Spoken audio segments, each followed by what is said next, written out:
Bismillahirrahmanirrahim. Assalamualaikum warahmatullahi wabarakatuh.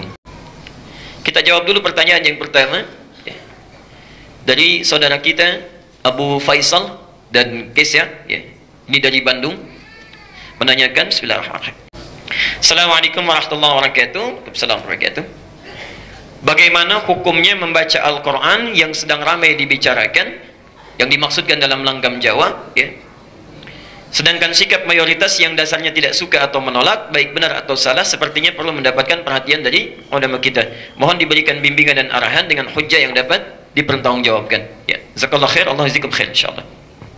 Baik Bapak Ibu sekalian, barangkali pertanyaan pertama ini juga mewakili sebagian dari pertanyaan-pertanyaan yang mungkin akan disampaikan atau ditanyakan di berbagai tempat. Mari kita bedakan dulu dua hal yang terpisah.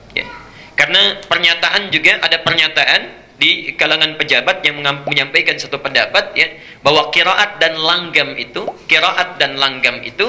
merupakan hal yang sifatnya ada tuntunan dalam agama dan memiliki nilai kreativitas. Qiraat dan langgam. Saya ingin garis bawahi dulu, kita mesti bedakan ada yang dimaksud dengan qiraat dan apa yang dimaksud dengan langgam. Dua hal ini itu dua hal yang terpisah, tidak sama. Tidak sama, Tolong dibedakan. Satu, apa yang dimaksud dengan qiraat? Qiraat itu adalah cara baca Al-Quran, cara membaca Al-Quran berdasarkan dialek Arab yang telah ditetapkan oleh Rasulullah SAW. Bapak Ibu sekalian, saya ingin berikan pengantar sebentar. Orang Arab seperti halnya kita, itu juga memiliki suku-suku, daerah-daerah, dengan komunitas yang berbeda, masing-masing umumnya memiliki dialek atau lahjah yang berbeda sebagai ciri khas karakter. Lahjah namanya. Misal, tidak hanya satu lahjah, tidak hanya satu dialek. Misal saya berikan contoh, sampai sekarang kalau kita main ke wilayah Palestina, kemudian Lebanon, sebagian Syria, atau sampai ke Mosul di Irak, atau sebagian Afrika, itu ada suku Arab yang tidak bisa mengucapkan a, bisanya e. Kaifa haluk, kaifa halik. Madrasah, madrasah. Ada, dari zaman Nabi bahkan zaman jahiliyah ada yang begitu.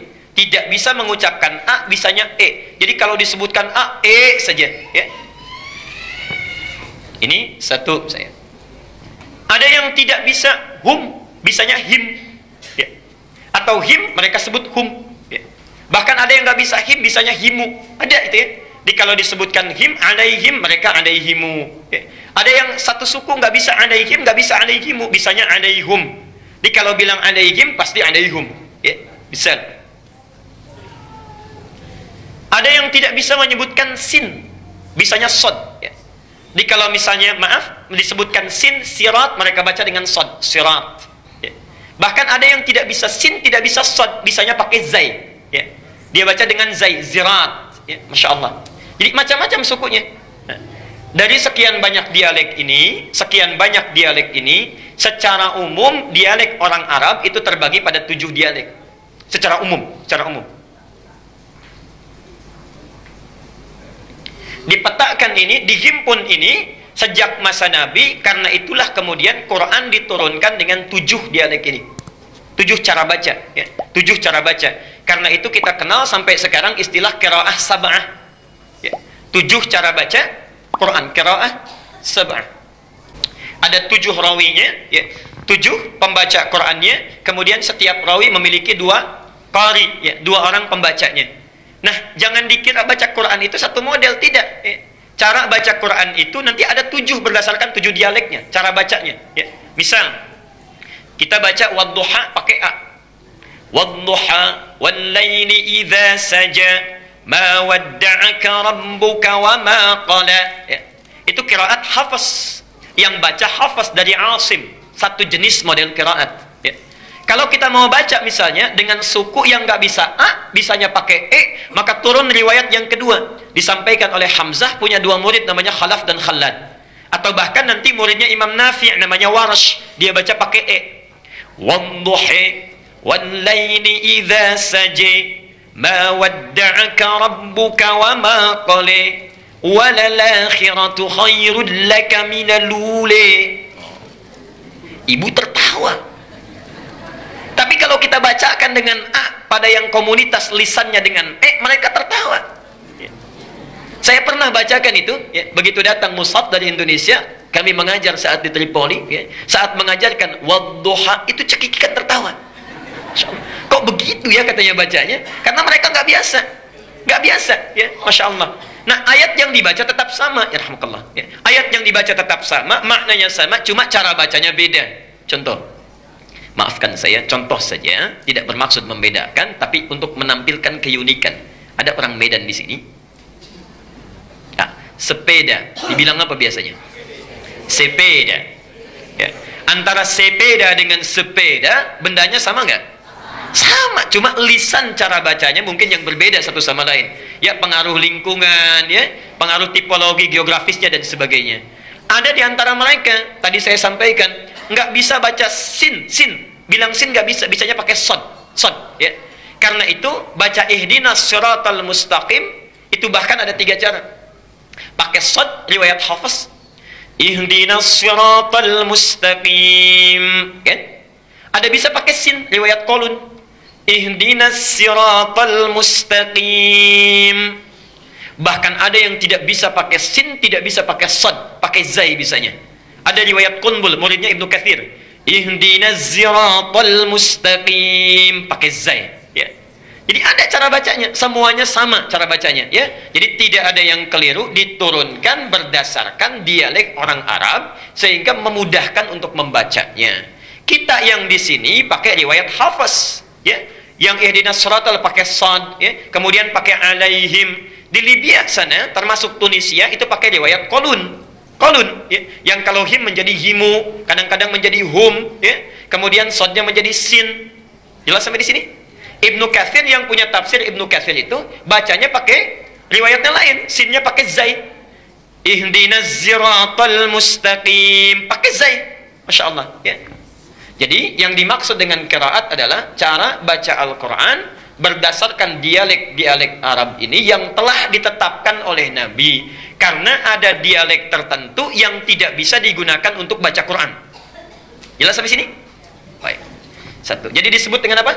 Qiraat sab'ah. Ini sudah ada rumusnya dari ulama, ilmunya ada dalam ilmu qiraat, bukunya sudah dikarang, bahkan nazamnya sudah ada, Asy-Syatibiyah. Ada bahasa Indonesianya, sudah diterjemahkan, nazam Syatibiyah, karangan Muhsin Ali, itu 2 jilid, pengajar di PT IKI, warnanya hijau. Jilid pertama ada 378 halaman, jilid kedua 314 halaman, 2 jilid, warna hijau. Ya. Jadi kalau mau belajar ilmu qiraat silakan. Ini yang dasar. Kalau nanti sudah mahir ini tambah 3 yang masyhur. Yang 7 ini boleh dipakai dalam sholat, ya, boleh. Ya. Tapi dipakai sesuai dengan keumuman lahjahnya. Kalau di Indonesia umumnya pakai Hafiz, maka jangan coba-coba pakai yang lain. Bisa rame nanti. Ya, bisa rame. Saya ngimamin misalnya, kemudian pakai riwayat Warsh. Wadduha wal-laili idza saja ma wadda'aka rabbuka wa ma qala. Ini kayaknya orang Betawi nih ustaznya nih. Betawi aja nggak gitu-gitu banget ya. Jamaah bisa bubar. Ya. Maka sesuaikan dengan lahjah yang terbiasa. Tapi mesti kita paham ini 7 bacaan dibaca dalam sholat. Ada lagi 3 riwayat yang kedua. Yang ini 7 disebut mutawatir, disepakati oleh ulama, boleh dibaca dan dipraktikkan dalam sholat. Yang 3 disebut dengan masyhur. Masyhur itu jumlahnya banyak yang meriwayatkan tapi tidak sampai ke mutawatir. Boleh dibaca dalam bacaan Quran tapi tidak boleh dibaca dalam sholat. Tambah yang 4 lagi namanya qiraah syadzah. Syadzah itu qiraah tafsir, bacaan tafsir. Nggak boleh dibaca dalam sholat, tidak boleh dibaca dalam Al-Quran, tapi boleh dimaknai dalam tafsir. Jadi jumlah keseluruhan itu ada 14 qiraat. 7 yang disepakati dibaca dalam sholat, 3 hanya baca Quran saja nggak dibaca dalam sholat, dan yang 4 itu qiraah tafsir. Jelas sampai sini? Itulah qiraat. Nah, dalam rangka membaca Quran, baik menggunakan 7 qiraat memilih salah satunya, semua diikat oleh satu hukum Al-Quran, warattilil Qur'ana tartila, mesti dibaca dengan tartil. Mau pakai riwayatnya Hafiz, mau pakai riwayatnya Warsh, Qalun atau Al-Bazzi atau yang lain sebagainya, semua bacaan itu mesti tartil. Tartil sesuai hukum bacaan. Jadi madnya nggak boleh beda. Ada mad arid disukun, bisa 2, bisa 4, bisa 6, ya. Ada makhrajnya, ada sifatnya. Kalau mau baca lewat riwayat apapun, setiap yang baca mesti tartil. Dari tartil inilah muncul ilmu. Saya agak cepat. Bagaimana supaya bacaan Qur'annya benar? Kata Qur'an mesti tartil, ya. Supaya tartil muncul ilmu, namanya tajwid, ya. Namanya apa? Tajwid, ya. Jadi belajar Quran supaya tartil ini mesti belajar tajwid. Di tajwid itu dijelaskan sifatnya, dari mulai hukumnya, dari mulai hurufnya, makhrajnya, sifatnya dan sebagainya, ya. Kita belajar di sana. Jadi kalau Bapak Ibu mau baca Quran mesti belajar apa dulu? Tajwid dulu, ya. Nah, orang yang belajar ilmu tajwid, baca Qurannya benar, ya, pasti dari setiap bacaannya itu akan melahirkan irama-irama yang khusus. Nggak mungkin nggak berirama, pasti ada iramanya. Pasti ada iramanya, ya. Saya beri contoh misalnya, ya. Kita Al-Fatihah saja, Al-Fatihah yang ringan, baik yang pakai bismillah dijaharkan atau disirkan. Bismillahirrahmanirrahim. Alhamdulillahi rabbil alamin. Ya. Baik, pasti ada iramanya. Panjangnya, pendeknya, mad tabi'i cuma 2 harakat, ya. Panjangnya sekian, iramanya sekian. Mad arid disukun pilih bisa 2, bisa 4, bisa 6. Kalau 2 itu pendek namanya qiraah hadar yang cepat sesuai tajwid. Kalau menengah itu bisa 4 harakat. Kalau panjang tiwal sampai 6 harakat boleh. Alhamdulillahi rabbil alamin. 6 harakat. Ar-Rahmanir-Rahim. Misal, ya. Boleh, pasti ada irama. Setiap yang baca Quran sesuai dengan tajwid akan melahirkan irama yang bermacam-macam sesuai dengan hukumnya. Yang paling luar biasa, irama yang muncul saat baca qiraat ini, subhanallah, adalah irama yang sangat khusus yang memiliki karakter sesuai dengan pembacanya dan sesuai dengan latar belakangnya. Ini yang paling luar biasa. Jadi Anda akan menemukan satu-satunya bacaan yang dibaca dengan irama yang khusus walaupun satu daerah itu cuma Quran. Cuma Quran. Contoh, orang Jawa dengan orang Palembang dengan orang Sunda lain kan kalau baca Quran? Baca Qurannya akan lain. Gak usah pakai lagu, akan muncul lagu dengan sendirinya. Kalau panjang pendeknya betul akan keluar. Orang tua dulu dengan yang sekarang itu akan lain. Orang Cina baca Quran dengan orang Jepang akan lain. Akan lain nadanya, tapi tajwidnya semua sama. Jangankan mereka, sama-sama orang Arab saja lagunya bisa beda. Iramanya bisa lain. Alhamdulillahi rabbil alamin. Misal, Alhamdulillahi rabbil alamin. Sudah lain lagi. Antara Syekh Sudes dengan Mishair Rasid sudah lain. Al-Ghamidi lain lagi, ya, Masya Allah. Itu semua orang Arab semuanya dan tidak ada masalah, tidak ada masalah. Nah, yang demikian itu disebut dengan nagmah yang muncul lewat bacaan qiraat sesuai tajwid. Jadi bacaan tajwid yang baik saat membaca Quran akan melahirkan nagmah tersendiri. Jelas sampai sini? Baik. Satu kaidah pertama. Kaidah kedua, saya teruskan dulu. Bapak Ibu sekalian, kalau kita sudah mengerti dasarnya bahwa membaca Quran itu tidak ada lagu yang khusus, yang penting sesuai tajwid. Kalau baca sesuai tajwid akan melahirkan irama yang menunjukkan ciri khas pembacanya, ya. Imam Masjid Al-Ihsan dengan Al-Azhar pasti lain. Ketahuan kalau ngimami, ini pasti Masjid Al-Azhar, ini pasti imam dari Al-Ihsan, langsung. Karena itulah dari sejak zaman Rasulullah sampai dengan zaman kini para ulama membuat aturan, ya. Tidak diperkenankan membaca Al-Quran itu dengan irama-irama yang sifatnya dikhususkan untuk hal di luar Quran. Misal, ada irama syair. Zaman Nabi dulu, ya, bukan zaman sekarang. Zaman Nabi dulu. Dari zaman Nabi, itu selain Quran yang turun dari Allah sebagai bimbingan, ya, ada juga di kalangan masyarakat Arab yang terbiasa bernyanyi. Mereka menggunakan syair.